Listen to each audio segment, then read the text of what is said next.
As they might have said once upon a time on the Andy Griffith Show, Walt Disney World is in a whole heap of trouble. That's right, heaps and heaps of trouble.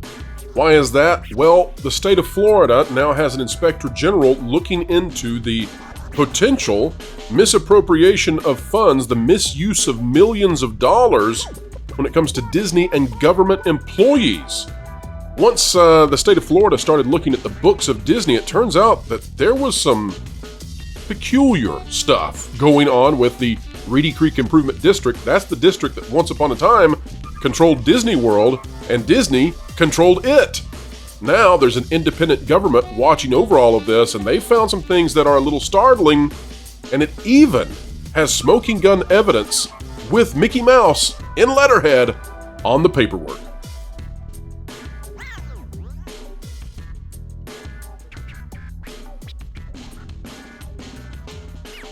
Let's get started on it, folks. We're going to be talking about Mousegate. That's right, that's what I am claiming this is, Mousegate. From the New York Post by Josh Christensen, and as you have probably already seen a little bit on Valiant Renegade, we're going to talk about this on a perchance, even deeper level, since we're on round 2 of this. DeSantis, that's the governor of Florida, also one of the ones who will be in that Republican debate. DeSantis asks Florida Inspector General to probe former Disney-appointed board for dropping $2 million on perks, including $500,000 on tickets. Now, one of the things to note here, ladies and gentlemen, as you're watching this, and make sure you're liking and sharing and subscribing. We are at a different time than usual, but one thing to know as we get into this article, this Inspector General has only had a chance to look at 1 year of what was going on. So in 1 year, they racked up $2 million in perhaps inappropriate payments to people who were not part of Disney. We're not talking about paying Disney employees perks for working at Disney. We're talking about government officials receiving Disney perks. And government officials can't receive that. But in a single year, it looks like $2 million. All of this, of course, is rumor and speculation, although we're reading it on a news site. But we will say it's rumor and speculation because we want to take care of ourselves, and we're probably being watched by the mouse. Here's what it says. A board appointed. Because we don't want to say allegedly 1,000 times. Exactly. A board appointed by Florida Governor Ron DeSantis to oversee the special tax district for Walt Disney World is asking the state's inspector general to probe whether officials on the former board took millions in taxpayer dollars to pay for resort season passes and other perks. In other words, and yes, there is actually a piece of paper that shows that this probably is true. It's called a receipt. In other words, these people who were part of the Reedy Creek Improvement District, they were supposed to be their own thing, not Disney, and they were government officials because they ran a government with government powers, and it looks like, at least in this 1 year, millions of dollars was flowing to them through Disney, and this is just the beginning. There could have been more. The Central Florida Tourism Oversight District told the Inspector General's office on Monday that the board that used to oversee the Orlando Theme Parks District paid Disney more than $2 million last fiscal year for its members and employees to have season passes, as well as discounts on hotel stays, merchandise, food, and beverages. Note that's why I think this could grow and grow. Board members and employees of what was then known as the Reedy Creek Improvement District racked up $492,000 for tickets, $16,000 for merchandise discounts, $5,000 for food and beverage discounts, and $3,000 in water parks discounts, according to a copy of the 2022 fiscal year first quarter invoice obtained by the Post. First quarter invoice. Do you want to see that invoice? Because we do have that invoice. Absolutely. And it's actually right here. Let's go ahead and zoom in on this and get rid of that ad. Here we go. Well, actually, I can't zoom in. No, I can. There we go. There we go. Here, I think this might be a little bit bigger. Well, you'll have to hold on, Jonas. There it is. Hold on a second. There we go. You're dated, pro. You're dated. You're behind the times. Well, actually, my screen has gone completely haywire, so give me just a moment. Here, my screen's got it. It's up. It's up. Jonas, you may have to take over production for a moment. I did take over production. It's on the screen right now. Things He's have got you nutty. covered. Okay, Jonas, take over for a moment and go do not attempt to adjust your set. All right, I'm handing it to Jonas for a moment. RCID tickets amounting $492,382 right there. My goodness. Merchandise discount usage. This is starting to sound like these might be employee discounts. food and beverage discounts, water park discount usage, mini golf discount usage, and service awards, all totaling the amount of $533,000 for one quarter in 2021. Oh, 2022. Sorry, Q1 2022. So this would have been right around the time that Bob Chapek was leaving the company. Can I just comment about how I think it's hilarious? Did I say that wrong? No. Sorry, go ahead. I was just going to say, I think it's hilarious that ever since that earnings call where Iger dropped the ball and conflated Disney with RCID, everyone's been doing it. Like, no one set up the barrier. So basically, that whole thing is like just gone. Like that separation between the two doesn't exist anymore. Yeah, this used to be a great Disney company legend that they went through and they bought all these things and they, helped them set up so they could do the experimental prototype Community of Tomorrow, but they never ended up actually setting up that city. We could probably... Well, they kind of did. They set up 2 pseudo cities that were actually cul-de-sacs with mobile homes around them, and then they determined who lived in the mobile homes and called those real cities with real government powers. So it's sort of. Yeah, it's and those if you ever try to get anywhere near those cul-de-sacs, the Walt Disney Company will know you are coming because there is no good reason to be back there. No, their although security I have driven by them many times, roaming around. I think that has raised its profile more recently, since maybe some YouTube channels out there have let everyone know exactly where they are according to Google Earth. Well, I'll tell you, I have been curious, and I have not been able to get back there to look. I guess I could have been able, but I chose not to. But I wonder if the mobile homes are still there. I don't know what purpose they would serve any longer. I think you're right. And the idea that they need to keep up this substantiation, this otherwise known as a farce, of having people, quote unquote, live there in order to be residents, whether or not it's just having an address there. If you are a high-level Disney employee who has retired, I don't know that you would want to, at that point, go sleep in some trailers in the Florida heat. I'm not saying these things don't have air conditioning, but you're probably well-to-do if you are one of those longtime Disney employees or people who have, I don't know, received somewhere near $500,000 in perks and discounts from the Walt Disney Company. I'm thinking they probably don't need to stay in a trailer. Yeah, I don't think they have the double wide luxury trailers like you see in rural Florida when you've really made it, in the trailer park. I just have this very comical vision of when the Central Florida Tourism Oversight District took over. I have this funny dream that at the middle of midnight, maybe even later, maybe 3 a.m., that those mobile homes were hauled out of there in black SUVs, pulling them ahead, wrapped in tarp so that nobody knew what was inside. It's just the kind of feeling I get. And I'll tell you this, so not to be comical on this one, but this is serious. When a state appoints an inspector general to look into something you're doing, that doesn't mean that they know everything you were doing. Because if they did, they wouldn't need an additional inspection. And that's what inspectors do. So Disney right now is on the cusp of their problems. This is not the full length of their problems being revealed and put into the sunshine. When we're talking about, well, let's just add it up, right? $2 million inappropriately used, allegedly, in 1 year. How long has Disney World been there? Oh, a long time. Wonder what the statute of limitations is on all of this stuff. Let's say it's 15 years, right? If it's 15 years on some of this stuff, potentially $30 million in inappropriate use of funds for various politicians, government board members. Ooh, that's not good. But that's just the beginning of it, because once the Inspector General begins to look into Reedy Creek Improvement District and what it was up to with the books and what potentially is also missing from those books, that's really where Disney is out in the open and vulnerable. Because I'm not sure that they took care to cover their tracks so well, because I don't think they ever thought they'd be in this spot. I should have asked Culture what he thinks about it right as he takes a drink, because that would put him in an awkward spot. Not as awkward as Disney, but Culture, what do you think is going to happen here? How much gets revealed in all of this? Well, I think Ticket Gate is just the tip of the iceberg. Oh, you call it Mouse Gate. Come on, culture. Oh, I want to call it Mouse Trap. Darn it, Mousetrap's better too. Please, Gate.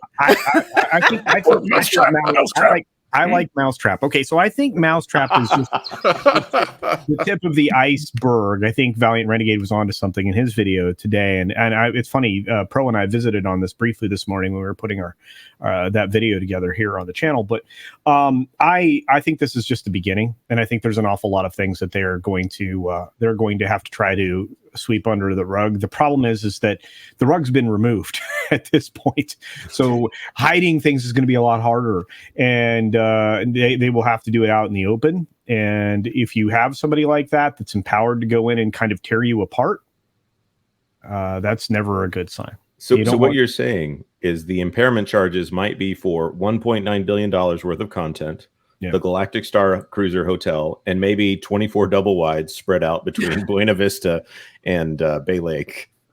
Yeah, it's interesting. I mean, if you've ever like traveled the airstrip there, which just ended up being storage for a period of time, I mean, there's a lot of hidden things at Disney World that the public doesn't see, the state officials don't normally see, even the law enforcement didn't see. I mean, there's a third fire station that's buried back behind an area where nobody's aware of it. They used to be, with station number 3. I mean, there's a lot of things hidden there, and now we know that there's paperwork hidden there. There's some financial dealings hidden there.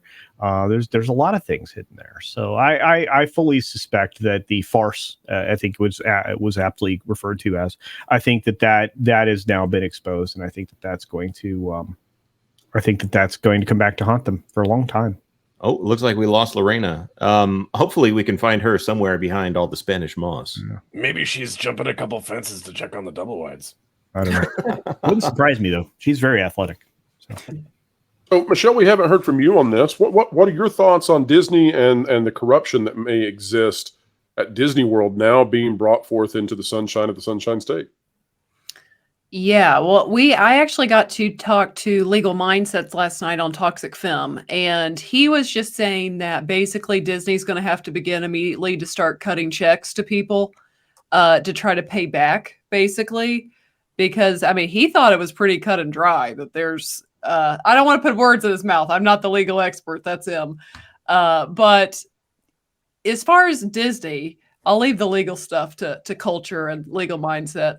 As far as Disney, I think I think it was on Valiant's channel. I think you were there, that I said they're kind of like Disney's hubris is kind of like the level of the Titanic. Like they're pretty much like God himself couldn't sink this ship. And instead of actually turning when they hit the iceberg, they began the turn, but then they're just letting the iceberg slice through the entire ship as it goes by slowly, instead of only letting the first 5 compartments get hit. I mean, I think really that is the point of this is just Disney's hubris and arrogance. I mean, it's kind of like a crime boss. They become so arrogant they don't think they're untouchable, and that's kind of where Disney is. They felt they were untouchable, and I mean, I guess they didn't see the movie The Untouchables, because no one is truly untouchable. But well, I shouldn't say no one in America anymore. But but that's where they are. So it'll be interesting to see what actually comes of this. Michelle, you are actually 100% right. And I guess since I'm closest to the rat, he tried to knock me offline, but I'm back. But when I talk about how a lot of Floridians see Disney as Yankee carpetbaggers, that they basically came in and stole this land and this power from the state of Florida, Disney has not been challenged in decades. They've been allowed to do what they wanted to do when they wanted to do it. And when they've gotten caught, okay, me a couple, we'll give you a little bit of money, and then, you won't bring it back up again. They act as if they're untouchable, that they can do anything. And of course, we saw that when Iger went after, the state of Florida and basically said, how dare you Hicks push back on us? Don't you know we made Florida? Don't you know we pay, so many taxes in the state of Florida and we employ so many people? It's like, no, you're not the largest employer in Florida. That will belong to Publix, not you. And just the arrogance that just came off of him with that. They didn't expect for the state to push back, because why would the state push back? They've been allowing and coddling Disney for decades. Why would they think anything would change? But they're finding out real fast. There's a new sheriff in town. Attitudes have changed, among Floridians, your regular Floridians who say, like, the ones that, that make their living from like fishing on the coast, they could care less about Disney. They could really care less about them. Lorena, I'm thinking about what you're talking about, and this is something that I've been thinking about a lot lately. I've been tweeting about it. That when I was a kid, it was a thing to where you could, a family of 6 could pay money and go to Disney World, and it wouldn't break the bank. It'd be less than $500. You can get in and out of there. That's a big family, and that's still not that much money. I'd take it back. It would be $200 in 1991 money. It would be less than $400 by inflation, if you follow my figures here. And now, in current day dollars, anything close to that trip would minimum be $1,000. I wonder if people are so detached from the Disney experience that they've lost, like they've lost the poor folks, they've lost the normal people. They've lost us, unless we're willing to fork over an arm and a leg to get in there in that park for our one chance to. Jonas, I told you not to use any more leprosy jokes. You're going to get us in trouble. Speaking of the untouchables. That's 2 leprosy jokes. You're fired. But Jonas, you're absolutely right, because Disney has basically said in so many words, you know what? We don't want your money. We wanted to make it cheap for you guys, but we don't want you anywhere.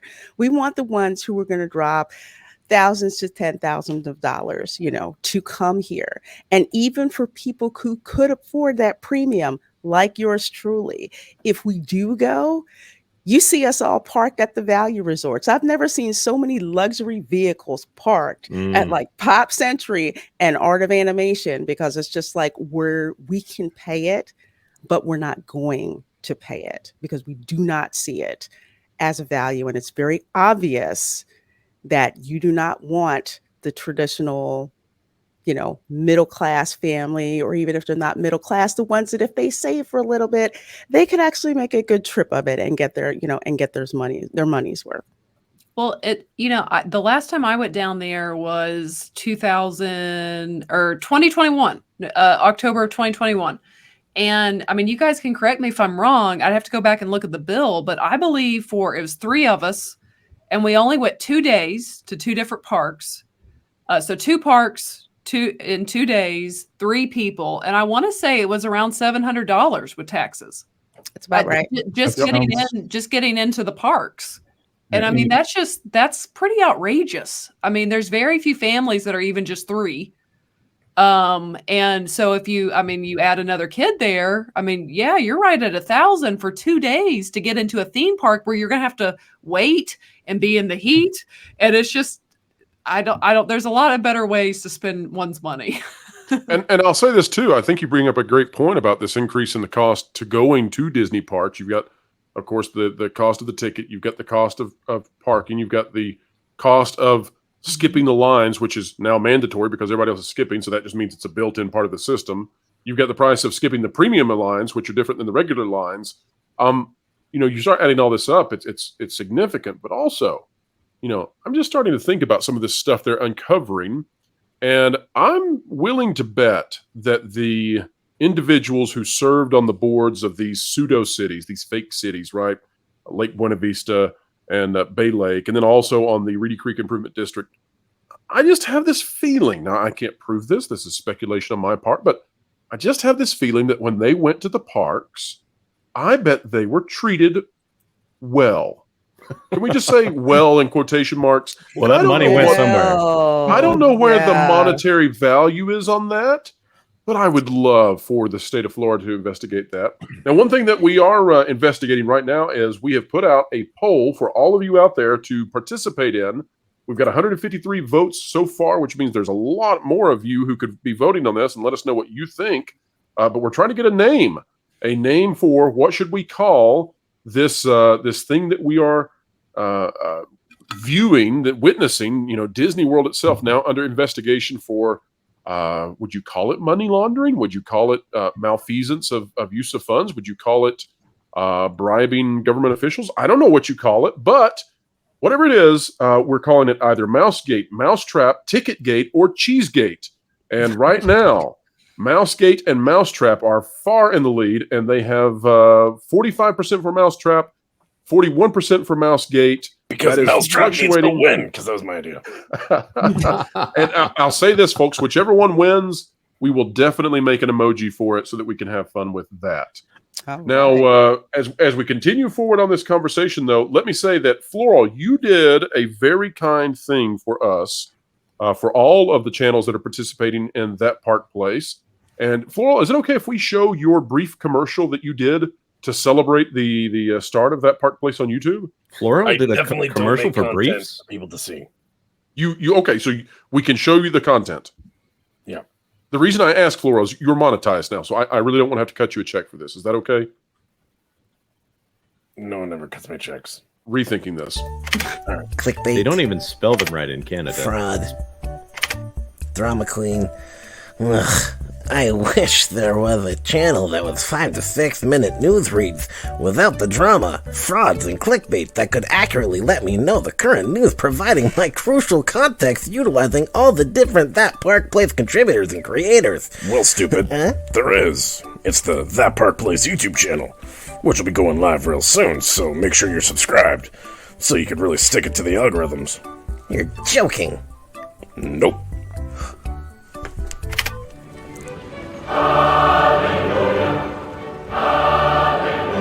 Oh my. Wow.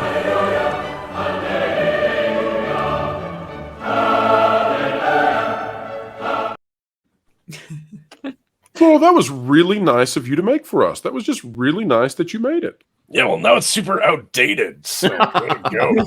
I mean, at least you can fix it, but yeah.